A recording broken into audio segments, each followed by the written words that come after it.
वेद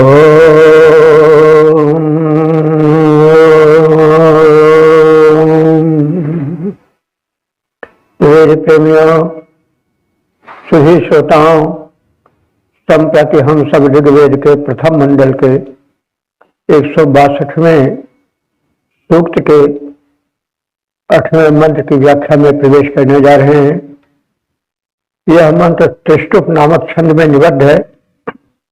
मंत्र दृष्टा ऋषि हैं दीर्घतमा औचथ्य और देवता है अश्व।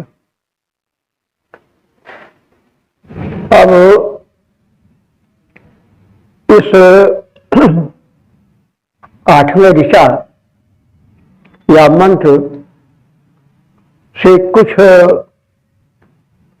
जो अर्थ की धारा है वो दो मुखी हो जाती है। दोमुखी का तात्पर्य है कि कुछ लोग इसमें अश्वमेध यज्ञ का कम देखते हैं, जिसमें कि जो अश्व छोड़ा जाता था वो भ्रमण करके जब आता था तो उसका वध होता था। और एक दृष्टिकोण यह है कि जब यज्ञ को अध्वर कहा गया है, यानी हिंसा रहित कहा गया है, किसी को मन से भी कष्ट न पहुंचने पाए जो यज्ञ हो, तो फिर उसमें किसी पशु का, पक्षी का या मनुष्य का वध करना यह कैसे माना जा सकता है। ऋषि तो परम पवित्र थे और यह संदेश कैसे कहा जा सकता है कि पशुवध होता था या अश्ववध होता था। तो अब यहां पर थोड़ा विचार करने की आवश्यकता है। मंत्र संख्या 8 से और 22 तक लगभग 15 मंत्रों में जो मीमांसक हैं भाष्यकार, वे अश्वमेध में अश्व के लाए जाने, उसकी रस्सियों को जो पहले से लगे थे उसको अलग करने और फिर नई तरह से रस्सियों से उसके पैर को बांधना, सिर को बांधना और फिर उसके पश्चात उसको गिराना, फिर उसका वध करना, फिर उसके मांस निकालना, फिर पकाना, ये सब बातें देखते हैं। लेकिन यह दृष्टिकोण बड़ा दुरुस्त नहीं प्रतीत होता, क्योंकि जब यज्ञ को उद्घोषित कर दिया गया कि यज्ञमोक्ष समम कर्म, यज्ञ जो उत्तम कोटि का कर्म होता है वो होता है, तो वध तो उत्तम कोटि का कर्म है नहीं, वो तो निकृष्ट कोटि का कर्म है। फिर अश्व का जो कि बड़ा उपयोगी पशु है उसका वध करना तो कोई कुछ तारतम्य नहीं बैठता है। तो फिर यह क्यों? देखिए, मनुष्य की प्रकृति होती है कि वह धनी मानी लोगों से कुछ अर्थ का नष्ट करके पैसा ऐंठे। तो यज्ञ जो खर्चीले यज्ञ होते थे यह क्षत्रिय ही कराते थे, राजा महाराजा कराते थे। और राजा महाराजा क्षत्रिय होते थे, क्षत्रियों को हिरण आदि को मारने का, शिकार का, भैंसे आदि के वध का और सूकर आदि के वध का जो बद्ध पशु है उनकी छूट थी, मांस की भी छूट थी, जिससे उग्रता आवे, क्योंकि मांस भक्षण से थोड़ी उग्रता आती है स्वभाव में। तो इस अच्छा यज्ञ कराने वाले जो थे वो धनी मानी राजा महाराजा होते थे। वे मांसाहार को उचित सिद्ध करके पशुवध को धर्म में सम्मिलित करना चाहते थे। अब उसकी सम्मति या उस भावना को पोषित करने वाले जो विद्वान माने जाते थे, पुरोहित आदि, वेद के ज्ञाता वे थे। तो उन्होंने वेदों में जो दो अर्थ है या दो से तीन कई अर्थ निकलते हैं इस शब्द के, तो उसका उन्होंने दोहन किया। देखो भाई, सतयुग है तो वहां पाप नहीं होता था, आदमी में छल प्रपंच नहीं था। कलयुग में सब है तो ये बात नहीं है। मनुष्य में मानवीय दुर्बलता हर युग में रही है, राक्षस हर युग में होते रहे। बल्कि देखा जाए तो जितने बड़े बड़े राक्षस थे वो सब हिरण्यकशिप हुए, महिषासुर हुए, चंडमुंड, शुंभ निशुंभ, रावण, कुंभकर्ण, ये सब जो राक्षस थे ये सब तो पुराने युग के हैं। तो उस समय बड़े तो राक्षस थे, बहुत कमी नहीं थी। और प्रकृति का जो निर्माण है वो त्रिगुणों से हुआ है। वो ये नहीं कि त्रिगुण केवल आज आए हो, पहले भी थे, सत्व रज तम। तो सत्व तो अकेला है, रज यानी रजोगुण और तमोगुण दो हैं। तो जब दोनों मिल जाते हैं तो लोभ पैदा होता है, लोभ से फिर क्रोध होता है, फिर कपट आता है। अगर शक्तिशाली हुआ तो वो क्या करेगा, जबरदस्ती करेगा। अगर कम शक्तिशाली हुआ तो बुद्धि का प्रयोग करेगा, तो वो तरह तरह से इधर उधर शब्दों में हेर फेर करके कार्य करेगा और राजा महाराजाओं से धन उठेगा, बड़े लोगों से। प्राय बड़े लोगों को जो धर्माचार्य है वो मतलब सबके लिए नहीं है, जो धर्म के नाम पर आचार्य बनते हैं लेकिन आचरण उनका शुद्ध नहीं रहता, ऐसे लोगों के विषय में है। तो वे जो कपट कलेवर कलिमल भाड़े कपट के कलेवर को धारण करते उनके लिए है। तो वे लोभ के वशीभूत होते ही हैं। तो जब लोभ आता है तो जैसे राजा के मन भावे या जैसे रोगी के मन भावे वैसे वैद्य बतावत जाए। तो वे शब्दों के द्व्यर्थक रूप को लेकर के मांसाहार को और पशुवध को धर्म में सम्मिलित करना चाहे और शब्दों के जो एक से अधिक अर्थ निकलते हैं उसका वो प्रयोग करने लगे। जैसे मेध शब्द है तो मेध शब्द यज्ञ के लिए आता है, अश्वमेध। तो मेध माने होता है यज्ञ का शुभ कर्म, ये भी होता है। और मेध माने यज्ञ पशु भी होता है, मेध माने यज्ञ पशु की हिंसा भी होती। तो मेध माने हिंसा, पशुवध आदि भी होता है। तो अब जो सात्विक अर्थ लेना चाहते थे वे तो उस मेध का अर्थ शुभ कर्म से लिए, मेध का अर्थ यज्ञ के जो ब्रह्मांडीय ऊर्जा है उससे संबद्ध होने का अर्थ लिए। और जो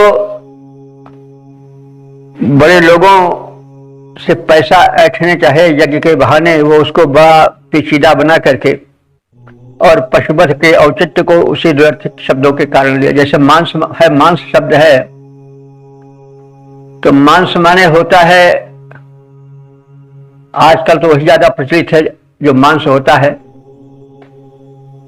मांसाहारी जिसको खाते हैं, लेकिन मांस का गूदा भी होता है, कारण मांस भी कुछ दबने वाला होता है और गूदा भी कुछ वैसे थोड़ा लचीला दबने वाला होता है, जो फल पक जाता है तो उसमें मांसलता आ जाती है। तो अब जो फलाहारी हैं उनको कहेंगे भाई पका फल मांस का अर्थ लेंगे, और जो मतलब मांसाहारी हैं वो उस मांस को अर्थ पशुओं के मांस से लेंगे, और जो फलाहारी हैं वो फल के गूदे से लेंगे। अब व्याख्या में यही अंतर आ जाता है। अब शोणित माने लाल होता है, अब शोणित माने रक्त भी होता है। तो इस तरह से अर्थ को अनर्थ करना अथवा उसका शोषण करना, उसका दुरुपयोग करना, यह आज भी चल रहा है, पहले भी चल रहा था। तो लोभ था लोगों में, क्योंकि दशरथ के अश्वमेध यज्ञ में वाल्मीकि रामायण में लिखा है कि राजा दशरथ ने 4 पुरोहित होते थे यज्ञ के मुख्य। उन 4 पुरोहितों को चारों दिशाएं दान में दे दी। तो पुरोहितों ने उसे स्वीकार कर लिया और यह नहीं कहा कि इसके जरिए लोकहित कुछ किया जाए, बल्कि उन्होंने कहा कि महाराज हमको इसका द्रव्य दे दीजिए, शासन तो आप ही कर सकते हैं, शासन तो हम भूभाग लेकर के नहीं कर पाएंगे, उसमें सक्षम आप ही हैं, तो हमें आप उसके बदले में पैसा दे दीजिए। ये त्रेता की बात है, दशरथ के युग की। दशरथ के अश्वमेध यज्ञ में वाल्मीकि रामायण में लिखा है।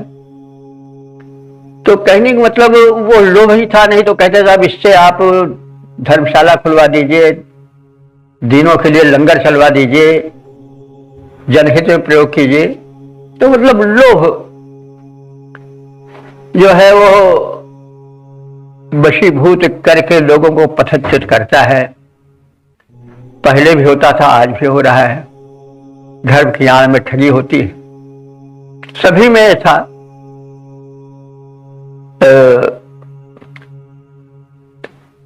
क्रिश्चियंस में भी पोप के माध्यम से स्वर्ग का टिकट बेचा जाता था।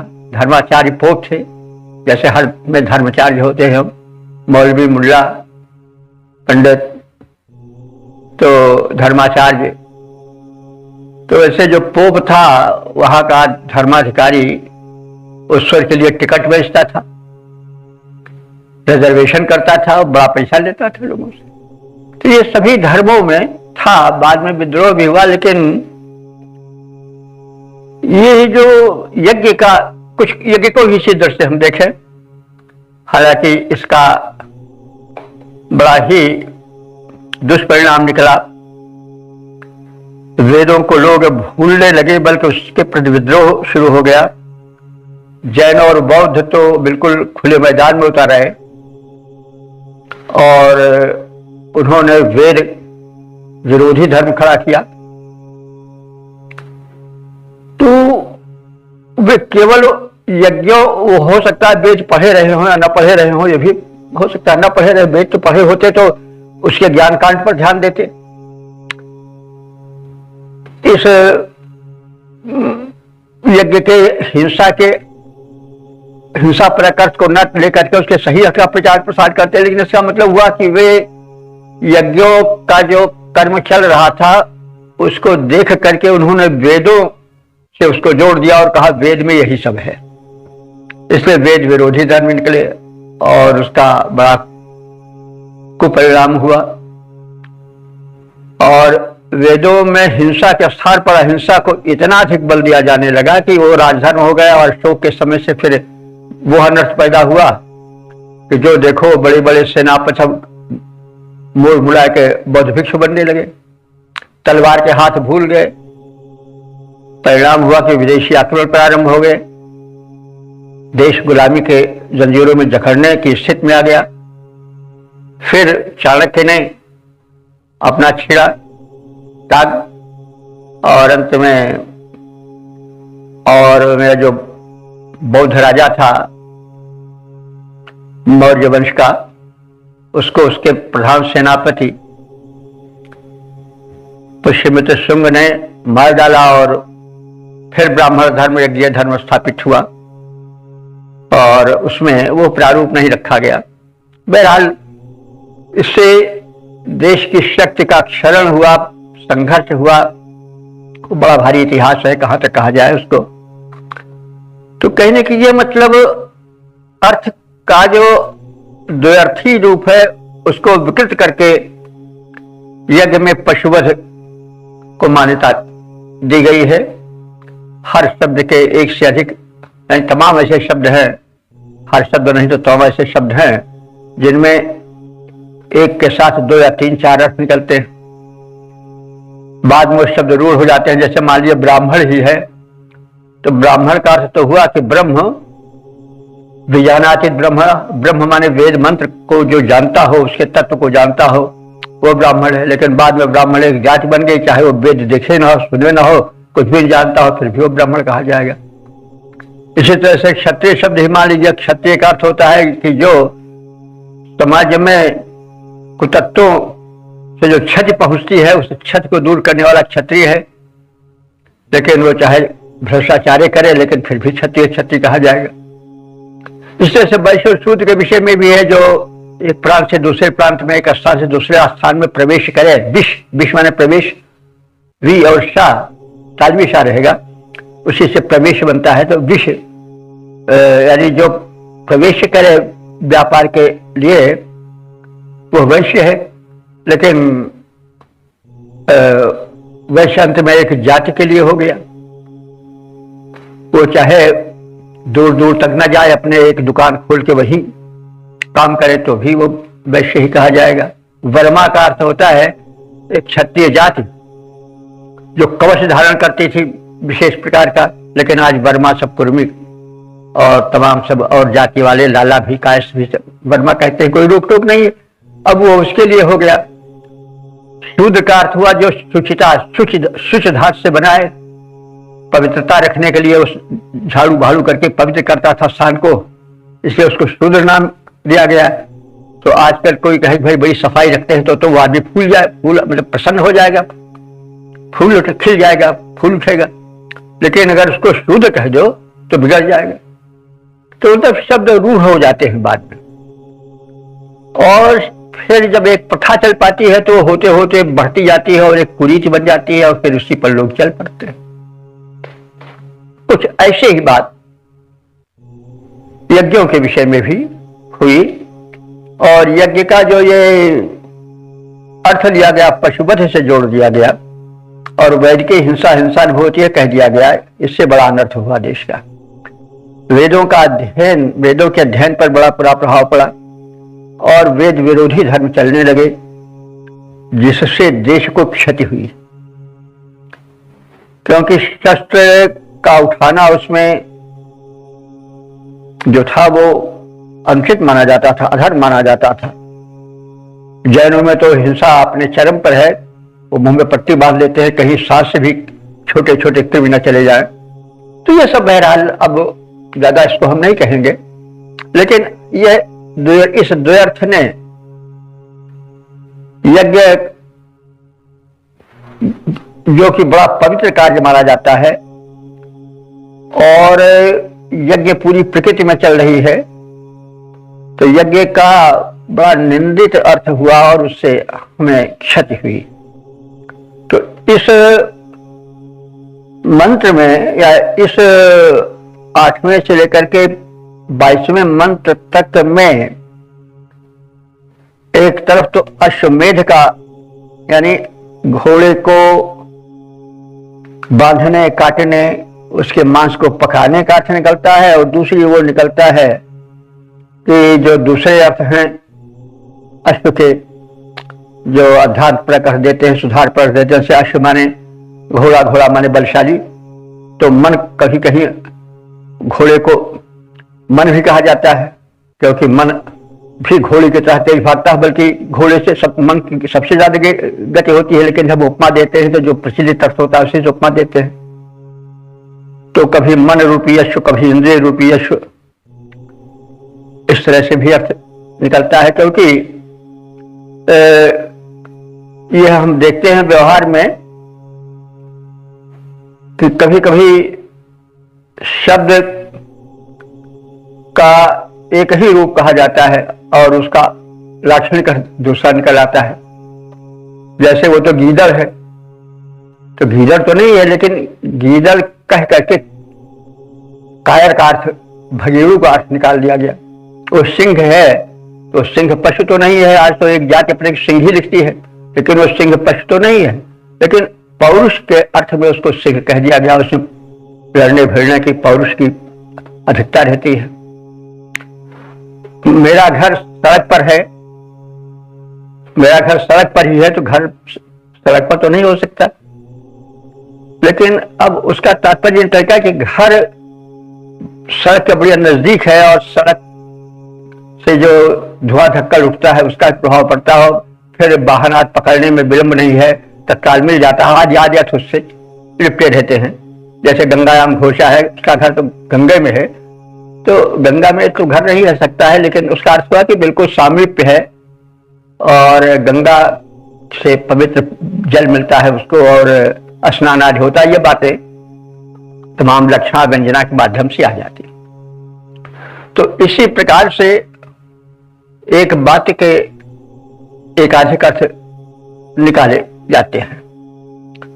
तो हम तो सब अध्ययन के पश्चात यही निष्कर्ष निकाल रहे हैं कि वेद जो कि बार बार यज्ञ को अध्वर कहता है, वो हिंसा का समर्थन कभी नहीं कर सकता। फिर अश्व ऐसे उपयोगी पशु का हिंसन तो कभी नहीं समर्थन करेगा। हाँ, छाग आदि की बात अलग रही।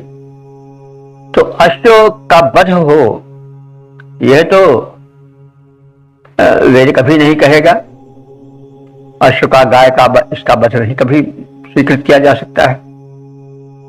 तो ये रूपक के रूप में, शब्दों के श्लेषात्मक रूप के अपने अपने ढंग से अर्थ करने का परिणाम है। तो वेदों की प्रकृति के अनुसार अध्वर को, यज्ञ को अध्वर कहने के अनुसार हिंसा यानी पशुवध या अश्ववध का अर्थ उपयुक्त नहीं होगा। अब हम इसी छाया में मंत्र का अर्थ करेंगे।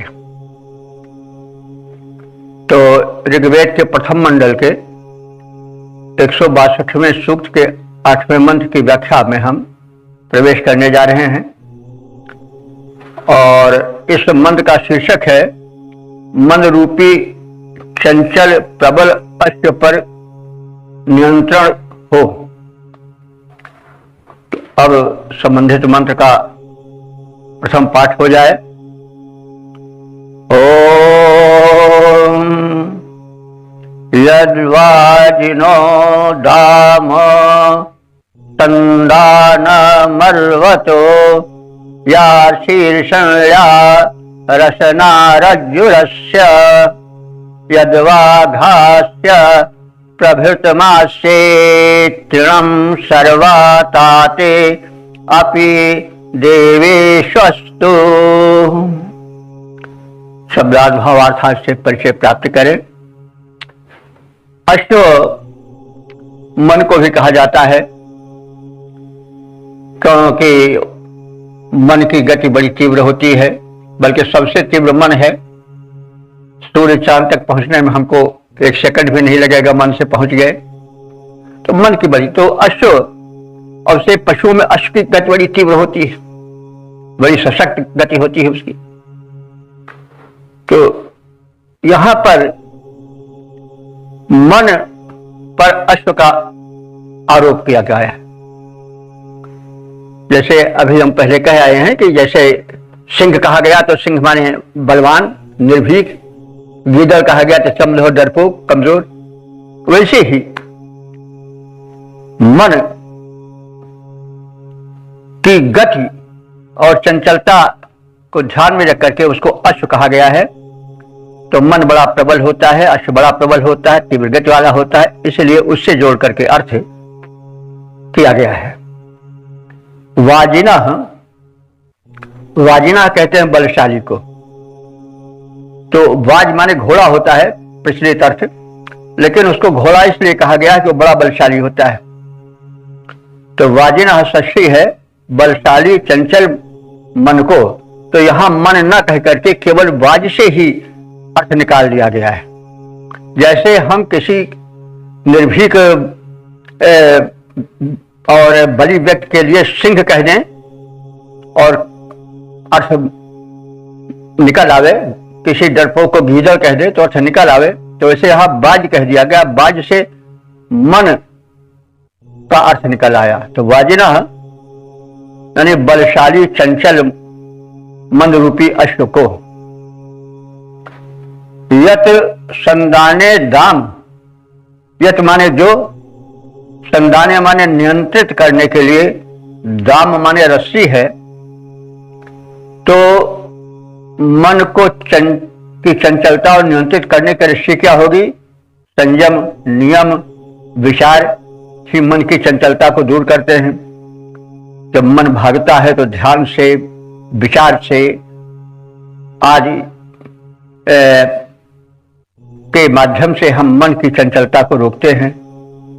तो यह तो संदानम दाम, इस मन रूपी अश्व को, घोड़े को नियंत्रित करने के लिए जो संयम, नियम, ध्यान आदि का बंधन है उसे, और या शीर्षया रज्जु, शीर्ष कहते हैं सिर को, जो मस्तिष्क को, सिर को, मस्तिष्क विचारों का केंद्र होता है, उसको नियंत्रित करने वाली जो रज्जु माने रस्सी है, यानी शुद्ध सद्विचारों की जो रस्सी है, जो मस्तिष्क को केंद्रित करती है, इधर उधर भागने से, मिथ्या विचारों से रोकती है। अस्त अर्वतः रचना, इस अर्वतः माने तीव्र गति वाले मन रूपी अश्व के लिए लगाम है, यानी सद्विचारों से इस मन रूपी अश्व को हम नियंत्रित करें। अस्त यत प्रभृतम तृणम, और इसके यानी इस मन रूपी अश्व के भरण पोषण के लिए जो विषयों का चारा दिया जाता है, जैसे अश्व को तृण दिया जाता है, तो वैसे मन रूपी अश्व को भाग दौड़ करने के लिए विषय रूपी चारे प्रदान किए जाते हैं। यह कमाओ, वो कमाओ, यह आराम बस लाओ, वह आराम, इतना घर बढ़ाओ, उतना घर बढ़ाओ। तृष्णा जो है वही उसका चारा है। तो इस मन रूपी अश्व को पुष्ट करने के लिए, यानी उसमें भागने की क्षमता अधिक करने के लिए जो विषय भोग आदि के तृण हैं, चारे हैं, उन सब को क्या करो कि देवेशु, देवों को समर्पित कर दो, भगवान को अर्पित कर दो, क्योंकि तुम्हारे मान का नहीं है। मन इतना चंचल है कि वो मनुष्य के मान का नहीं है कि वो उसको नियंत्रित कर सके। इसके लिए ईश्वरार्पण की सलाह दी गई है। भगवान कृष्ण ने भी गीता में कहा, यत करो सदस्ता से युद्ध हो दया से, ये तपस्या कौनते ये तत्कुल सुमर्पणम, और चंचलम ही मन कृष्ण प्रमाथ बलवद्रहम। तो इसके लिए क्या करो, ये सब मुझे समर्पित कर दो, मन अपना मुझे दे दो, मुझे समर्पण कर दो। तो अंत में तुम्हारा विचार शुद्ध हो जाएगा, केंद्रित हो जाएगा, और जो कष्ट है वो मिट जाएगा। क्योंकि मन ही तो कष्ट देता है। वो अगर बेरोक टोक भगने लगेगा, कहीं इस ओर, कहीं उस ओर, कहीं इधर, कहीं उधर, तो फिर क्लेश छूटेगा नहीं, चाहे जो कुछ कितना ही धन दौलत क्यों न हो जाए। तो वही कहा जा रहा है कि ईश्वरार्पण कर दो सब। तो वो मतलब किस रूप में सब है, उसको हम एक सपाट के रूप में देख ले। इस बलशाली चंचल मन रूपी अश्व को नियंत्रित करने वाले विचारों के बंधन को मस्तिष्क की विचारधारा को नियंत्रित करने वाली सुबुद्धि की रस्सी को, संयम की लगाम को, और इस चंचल मन को सबल बनाने वाले विषयों के उपभोग को, चार्य को, ये सब जो कुछ है वो सब तुम देवार्पण कर दो, भगवान को ईश्वरार्पण कर दो कि भगवान सब आपको समर्पित है, मैं नहीं इसको अकेले नियंत्रित कर सकता। तो तुलसीदास ये मोह श्रृंखला जो बांधे तो छोड़े, जो इस मन को, इस तन को बनाता है, वही इसको रोक सकता है। तो अकेले मनुष्य नहीं कर सकता है। पातंजल योग दर्शन में भी लिखा है कि ईश्वर परिधानाद्वा, मन की चंचलता को ईश्वर के परिधान से भी रोका जा सकता है। ईश्वर परिधानाद्वा, तो यही सलाह इसमें भी ऋषि ने दिया है कि ये जो चंचल मन को नियंत्रित करना है, तो विचारों के बंधन को, मस्तिष्क में उठती विचारधाराओं को, संयम की लगाम को तो तुम लगाओ ही, लेकिन सब अंत में सबको इस वेगवान सबल मन को स्थिर करने के लिए इन सबको ईश्वरार्पित कर दो, तभी तुम सफलता पाओगे। तो इसके पद रूपांतरण को देखें। मेरे मन का चंचल घोड़ा, मेरे मन का चंचल घोड़ा भागा फिरता है इधर उधर, मेरे मन का चंचल घोड़ा भागा फिरता है इधर उधर, बंधन विचार के, संयम की लगती लगाम है जो उस पर, विषयों का वह चारा सारा, विषयों का वह चारा सारा जो उसे बलिष्ठ बनाता जाता, सबका सब तुम्हें समर्पित है, हे देव संभालो सुखदाता, सबका सब तुम्हें समर्पित है, हे देव संभालो सुखदाता है, समर्पण है। तो इस प्रकार से समर्पण बड़ा आवश्यक है। हम प्रयत्न करें, संयम का साथ साथ ईश्वरार्पण करें, उससे शक्ति मांगे, तब मन रूपी अश्व को वश में किया जा सकता है। यह संदेश इस मंत्र में ऋषि ने दिया है। ओम वेद प्रेमियों, सुधी श्रोताओं, संप्रति हम सब ऋग्वेद के 162वें सूक्त के 90 मंत्र की व्याख्या में प्रवेश करने जा रहे हैं। यह मंत्र त्रिष्टुप नामक छंद में निबद्ध है। मंत्र दृष्टा ऋषि हैं दीर्घसमावचत और देवता है अश्व। इस मंत्र का शीर्षक है मन रूपी अश्व को निर्मल कर वासना शून्य बनाओ। अब संबंधित मंत्र का सर्वप्रथम पाठ हो जाए। ओम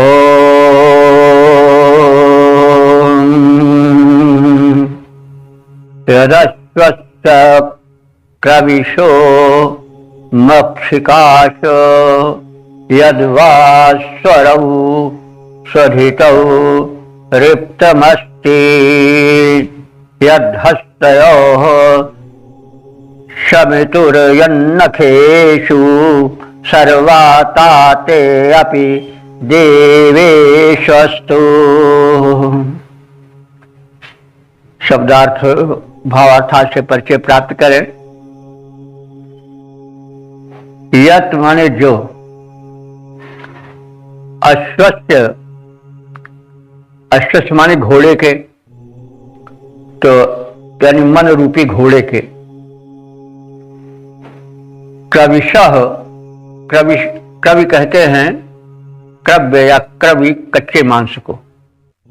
तो जो मन रूपी घोड़े की कच्ची मांस है, इसका मतलब हुआ कि जो मन कच्चा है, कच्चा माने परिपक्व नहीं है, विषयों में भागा करता है, सुलझा हुआ नहीं है, अपरिपक्व है, तो उस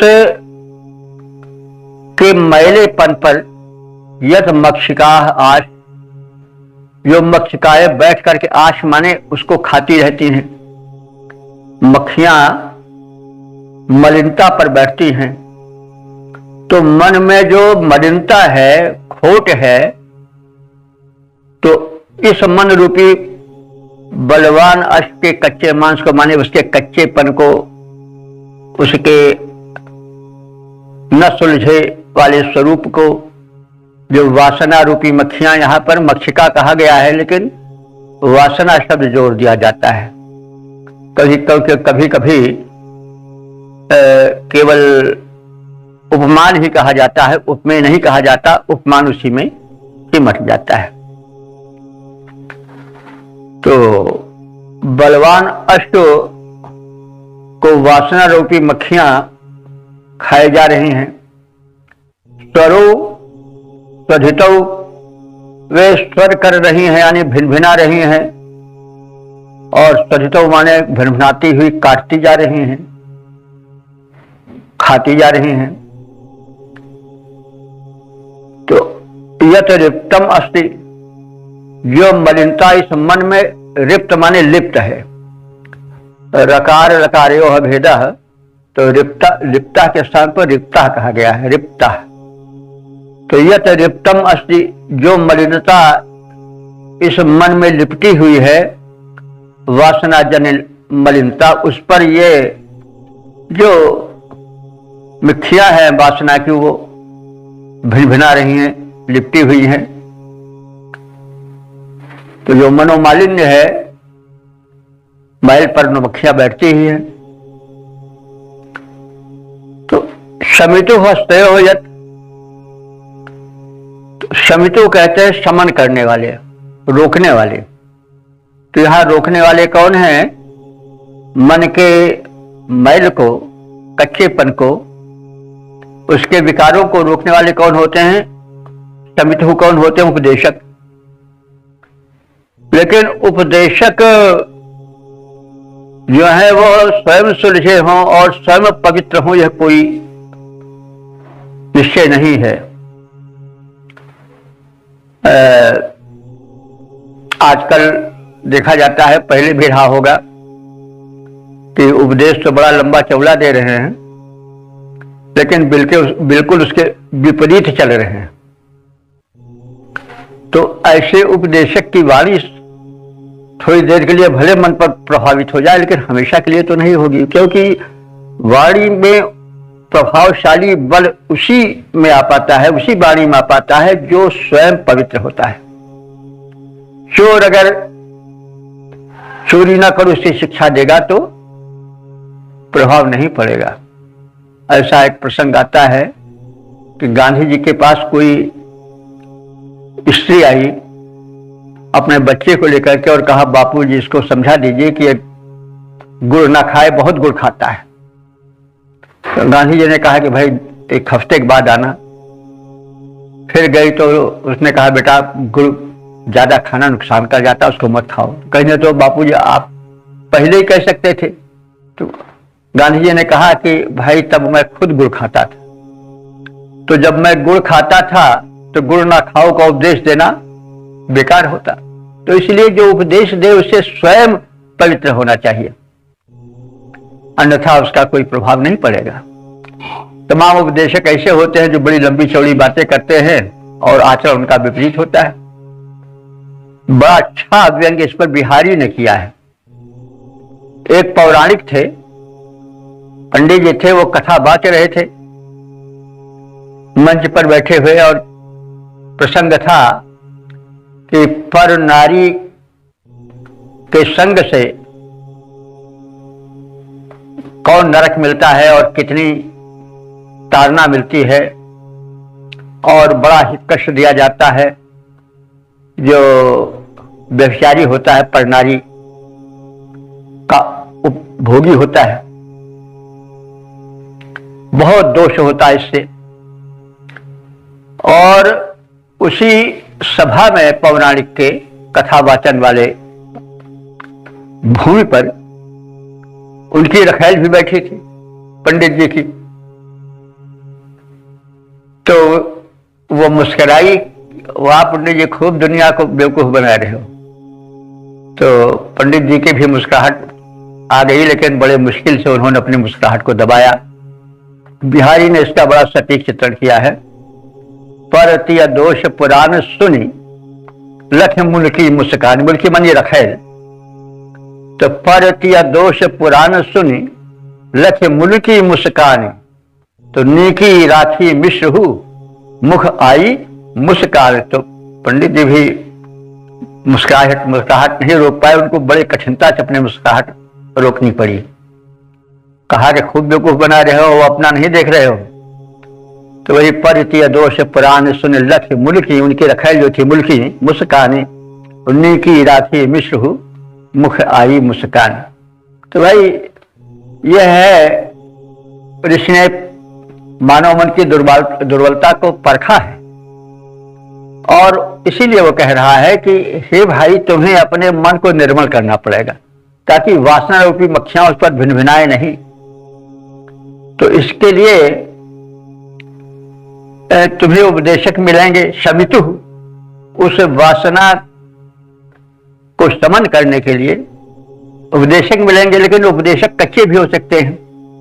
तो शमितु हस्तयोः यत्, उन उपदेशक के हाथों में जो मन के भागदौड़ का शमन करने वाले हों, उसमें भी मैल हो सकती है। यानी वो भी कोई आवश्यक नहीं कि बड़े शुद्ध विचार वाले हों, वो भी मलिन मन वाले हो सकते हैं।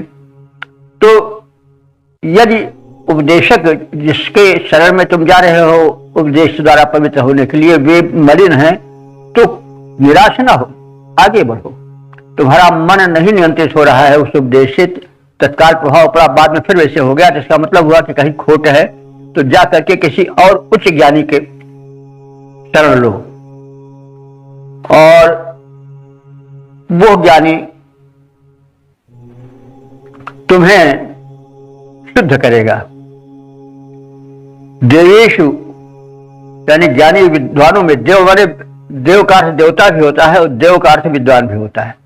तो देवेशु यानी उन ज्ञानी विद्वानों में तुम बैठो और शुद्ध हो जाओ। मन रूपी बलवान अश्व तो वासना रूपी मक्खियां खाए जा रही हैं, भिन भिनाती हुई काटती जा रही हैं, मैल पर ही तो मक्खियां बैठती हैं। इसलिए जो मलिनता मन में है वो स्वच्छ हो जाए।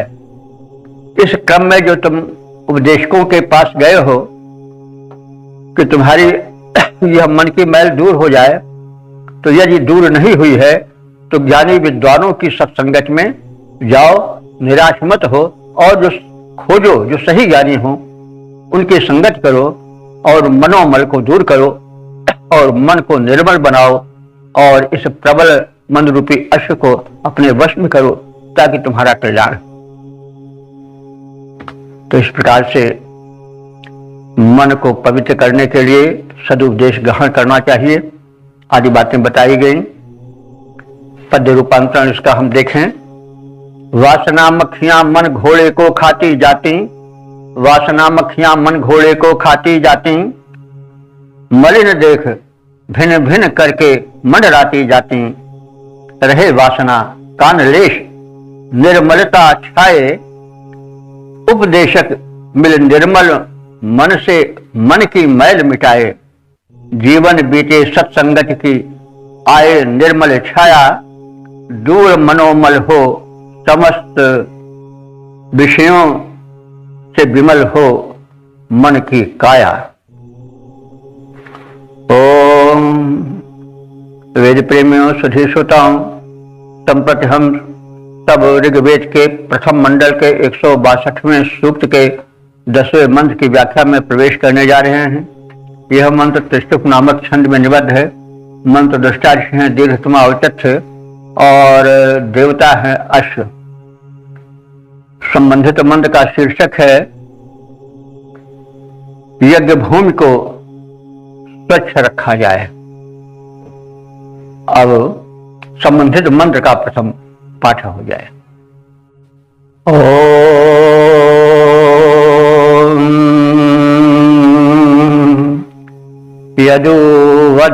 यदुवध्यमुदरस्या पवाति य आमस्य कविशो गंधो अस्ति सुकृता तच्च क्षमितारः कृण्वन्तु मेधम श्रितपाकं पचन्तु।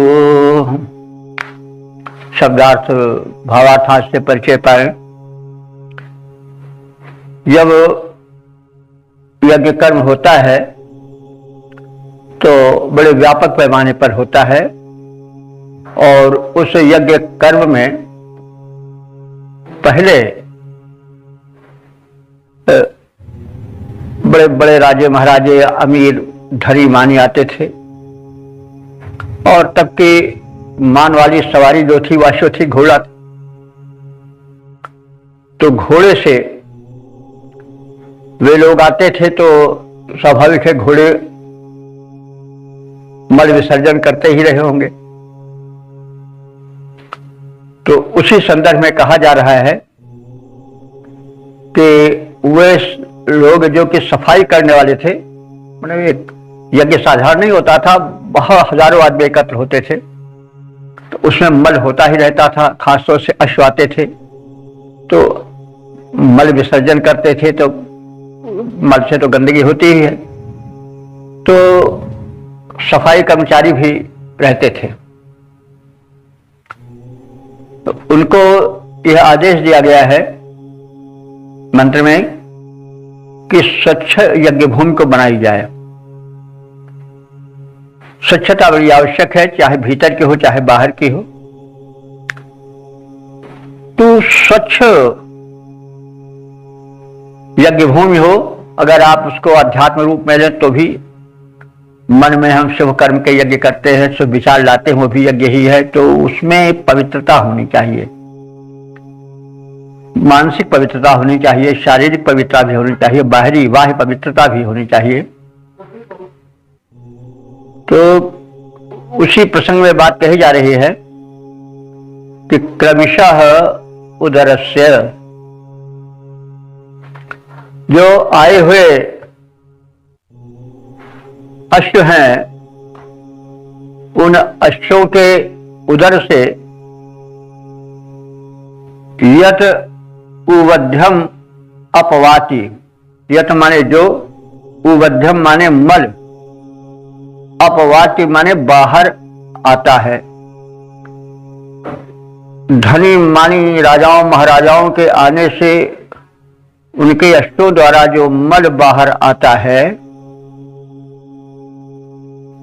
और आमस्त यह गंधा अस्ति, और पुरोडाश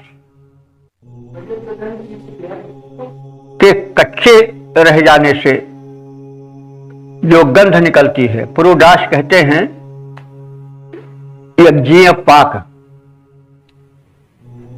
जो यज्ञान्न सदन होता था उसको पकाया जाता था और पकाने के पश्चात उसको देवार्पण किया जाता था। तो पका हुआ अन्न जब कच्चा ही रह जाता है तो उसमें खुशबू बढ़िया नहीं आती है, जब पक जाता है तब उसमें सुगंध आती है।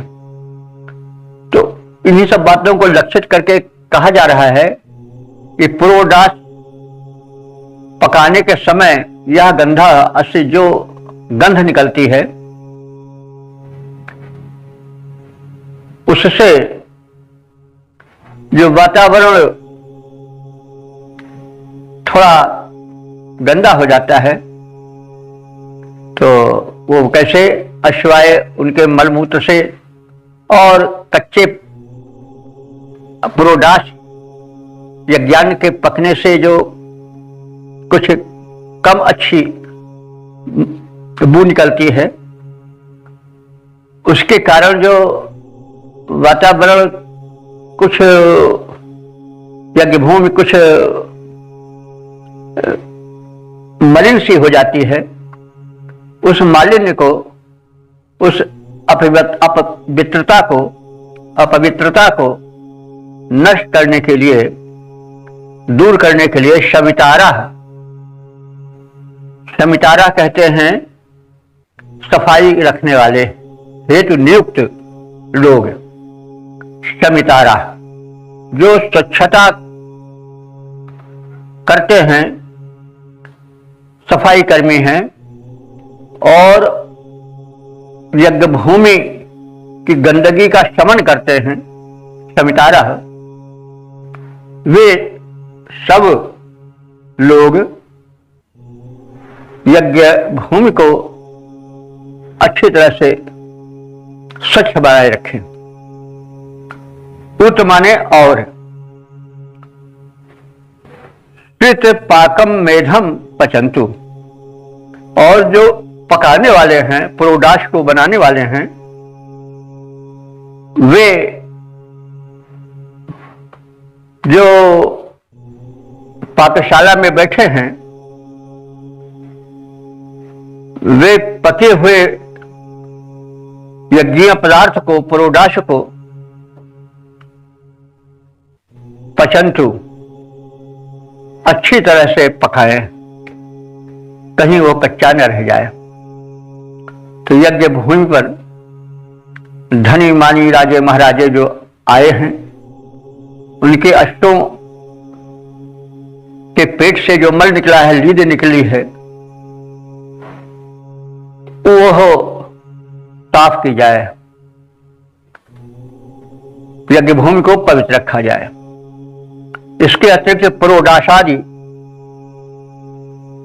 यज्ञीय पदार्थों को पकाए जाने के कारण उनके अध पके रह जाने से जो बू निकलती है, उसको भी दूर करने की चेष्टा किया जाए। पुरोडाश को विधिवत पकाया जाए, उसे सुगंधित द्रव्यों से सजाया जाए और उस कच्चेपन की बू को मिटाया जाए।